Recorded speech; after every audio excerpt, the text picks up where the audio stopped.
আসসালামু আলাইকুম। আশা করি সবাই ভালো আছেন। আজকের ভিডিওর টপিক হচ্ছে ঝগড়া লাগিয়ে খুনাখুনি সৃষ্টি করার একটা নকশা, যেটা কিতাবুল ফিরাউনের বই থেকে নেওয়া। আশা করি নকশা দেখি বুঝতে পারছেন যে কিতাবুল ফিরাউনা কিনা।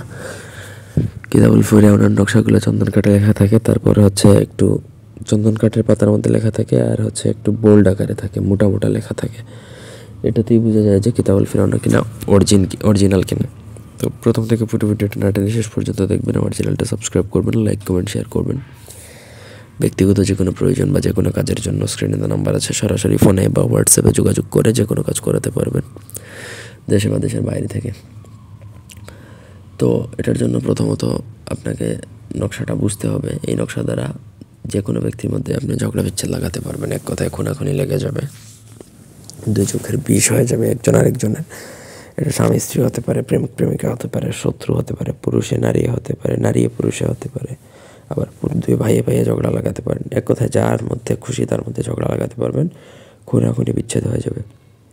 তার জন্য এটাকে আপনাকে ভোজ পাতার মধ্যে লিখতে হবে নিম পাতার রস এবং গুরুচন কালি একসাথে মিশিয়ে লিখতে হবে। ভোজ পাতার মধ্যে নকশা লিখতে হবে আপনাকে টোটাল একটা। আগেই বলছি, নিম পাতা রস একটু কালেক্ট করবেন এবং গুরুচন, এই দুই কালি একত্রে মিশিয়ে আপনাকে লিখতে হবে নিমের ডাল দ্বারা।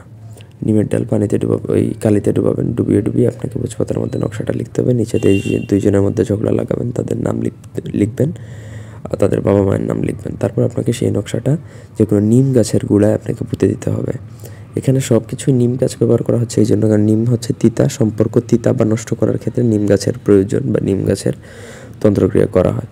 প্রপার ওয়েতে কাজ করতে পারলে আপনার কাজ হবে জাস্ট 2 দিনে। 2 দিন মানে 48 ঘন্টা। এর 1 সেকেন্ডও এদিক সেদিক হবে না, বরঞ্চ এর আগে হতে পারে, পরে হবে না। এটা একদম 1000% গ্যারান্টি। কিন্তু যেই নিয়ম বলছে সেই নিয়মেই করতে হবে। ধন্যবাদ সবাইকে। আল্লাহ হাফেজ।